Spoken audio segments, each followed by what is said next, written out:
Welcome to the first episode of Jammin and Jivin. This episode is called Lost and Found, and it's about an iconic Les Paul that was lost for 32 years. See if this rings a bell with you, okay?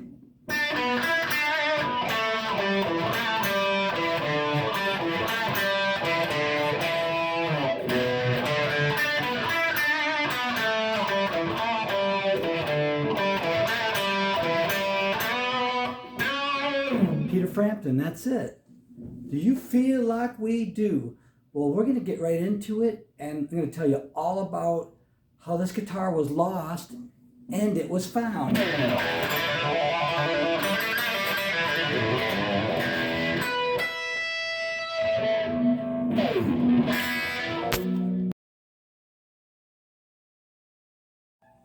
Okay, a little bit of a backstory about Peter Frampton. In 1969, he was 18, and he joined the Small Faces with Steve Marriott. It kind of morphed into Humble Pie, and he recorded 4 albums with Humble Pie, and also the Rockin' the Fillmore live album in 1971. Actually, see if anybody knows these tunes that were on Rockin' the Fillmore. Here's song number 1.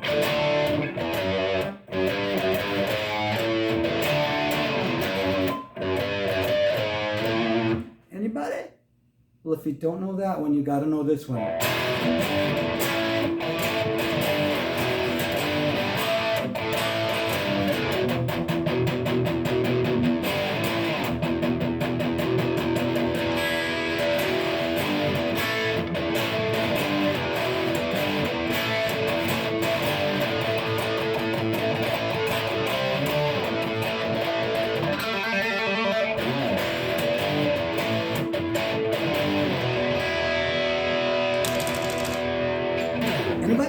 Anybody? Come on. So Humble Pie is doing some gigs at the Fillmore West, and they got Marshalls, they're loud, and he's playing an ES-335, and he's having trouble with feedback, which you can with a 335 in front of a Marshall stack cranked up. So his friend Mark Mariana said, "Hey mate, I noticed you're having trouble. Try this guitar," and hands him the Gibson Les Paul Custom, which really actually it was a 54 Les Paul, and somebody modified it to look like a 57 Custom. So he played it, and I remember seeing a video, and he says he didn't think his feet touched the ground all night. He loved that guitar. It was great. So he said to Mark, he's like, "I want this guitar. Please sell it to me. I want to buy it so bad." And Mark's like, "No."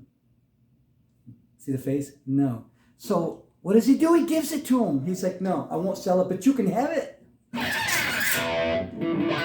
That deserves a pick slide. So he gave him the guitar, and that was his main guitar for, the rest of his career. He loved that guitar. Pretty cool to give your friend the guitar he loves so much. So after 4 years, Peter decides to leave Humble Pie and do a solo career. I don't really know the reason why, but I read Jerry Shirley's book, The Drummer of Humble Pie, and Humble Pie really was supposed to be a band with 3 singers, because they had Frampton, you had Steve Marriott, and the bass player, his name escapes me right now. He had an awesome voice, kind of a gravelly voice. But really, you didn't hear those other guys sing that much. It was mostly Steve Marriott. So he, right after the Rockin' the Fillmore album, he decides to quit. Anyway, Frampton leaves right after Rockin' the Fillmore. Rockin' the Fillmore hit the charts. It did pretty good, Rockin' the Fillmore. And then after Rockin' the Fillmore, they got a guitar player named Clemson, I believe, and they came out with the Smokin' album. So they were riding real high on that wave of success right there. Frampton, not so much. He came out in 73 with Frampton's Camel. Something's Happening in 74, and he came out with Frampton in 75. He didn't have that great a success. But in 76, he came out with that double live album, Frampton Comes Alive, and that that exploded. That's what made him a household name, really. And it had at least 3 huge hits on it. Baby, I Love Your Way, Show Me the Way, and Do You Feel Like I Do, or Like We Do. And it sold 8 million copies in the United States. Globally, it sold about 11 million copies. That makes it the highest selling live album of all time.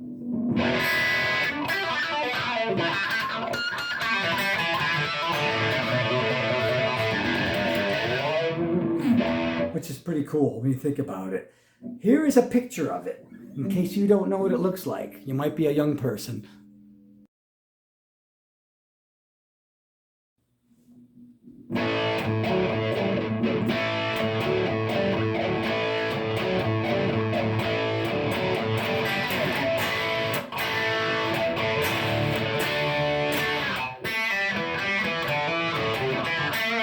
That's Humble Pie's version of Come On Everybody that was on the Smokin' album, the album where Peter wasn't there. That is a great album. But anyway, let's zoom up to 1980.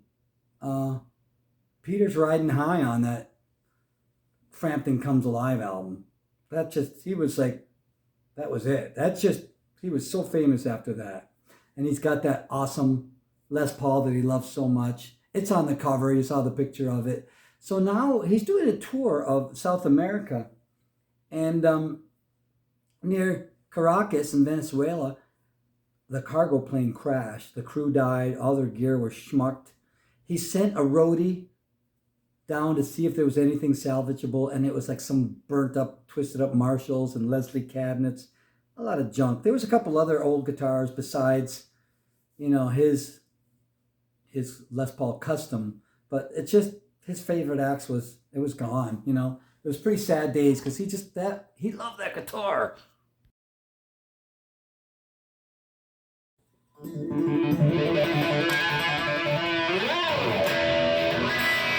Then 31 years later, he gets an email from a guy named Donald Valentina. He was a Caraco customs agent and a guitar tech. He contacts Peter, and someone had bought the Les Paul Custom, but had it for years, never really got around to learning on it. But their son said, I'd like to try playing the guitar. So the guitar needed a little bit of a setup, so they took it to this guy, Donald hope I'm saying his name right, Valentina. Let's call him Donald. And Donald looked at the guitar. He knew the history of Peter Frampton's guitar. So right away, he kind of knew that it was his guitar. The story's getting interesting now, right? So this kid, he doesn't want to sell the guitar. He wants to keep it. And Donald is nervous because he considers the guitar a piece of stolen merchandise, right? So his friend, I want to make sure I say this guy's name right, if I can even. I don't think I can say this name. Hatim Kabara. He was on the tourist board, and he goes, you know what? I'll see if I can get it. So he worked out a deal with this kid after like 18 months to buy the guitar for $5,000. So Peter's been waiting and wondering, am I ever going to get it? It's found, but can I get it? He can get it. So now Valentina and his buddy, they fly to Nashville with the guitar, right? And you can see a video of Peter getting his guitar back on YouTube. And it's in like this flimsy little gig bag. Peter wasn't really even padded, which is a no-no. You don't put a mahogany guitar with a glued-in neck in a gig bag. You don't. I mean, something like this with a maple bolt-on neck, sure, that can go in a padded gig bag. But so Peter was a little bit freaked out about that. And when he picked up the gig bag, he kind of thought, he thought he'd seen pictures of it. He kind of thought, this is my guitar, because it was kind of a light guitar. And so it needed some work, and the binding was falling off of it. And it had been through like a plane crash, and 31 years has been unaccounted for. So he took it to the Gibson custom shop, and imagine how stoked those dudes would be to work on this iconic rock guitar, legend of a guitar that was on an album that sold 11 million copies, all over the world. So Peter didn't want it to look pretty. All he wanted was the tuners to work, the pots to work. So I know there was some stuff with the pots. He might have to change some pots and possibly a pickup. But I know it got refretted because I seen it with all the frets out.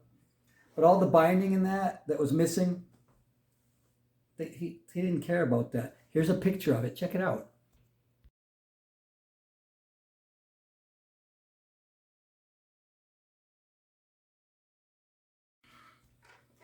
Side note, don't listen to anything he says. Pete the cat has got a bad attitude.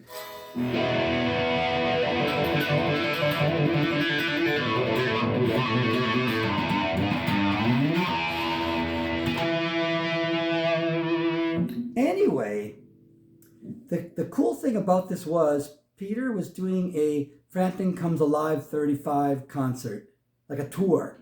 And the guitar was ready for the second leg of the tour. So I just read this. It was really cool. So for the last song of the night, they turned all the lights down and the roadie put it in the middle of the stage, and then they turned the lights on. So I guess everybody erupted with cheering and clapping and got to hear that song. That's so cool. So he started playing that, and it was just awesome. So he was reunited with his guitar.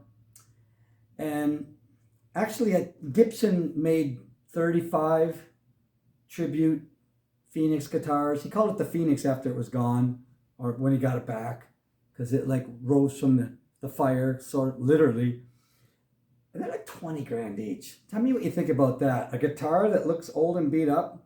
A custom shop Les Paul is a custom is like 5 grand, I think, or maybe a little bit more than that. 20 grand to make it look old. That I don't know about that. I guess if you got a lot of disposable cash, that would be pretty cool. But what an amazing story. 32 years later, he gets his favorite guitar back. And you have to consider, this is a guy who's been a lifelong musician, and that was the guitar that he loved. And of course, it has to, get lost in the crash. But it came back. So that's the story right there. Pretty awesome story if you ask me. All right, I hope you enjoyed that. Figured it was a really good story to start the Jammin' and Jivin' series.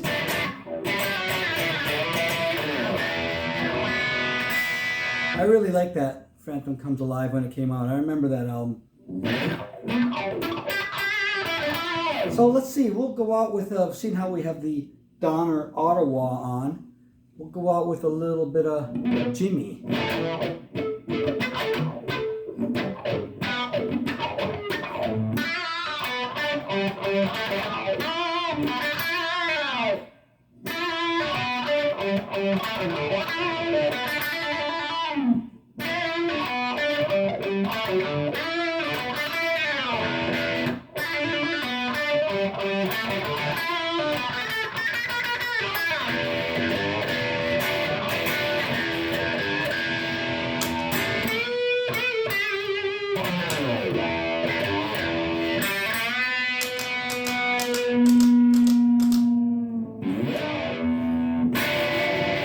Anyway, that's it. Take care, everybody.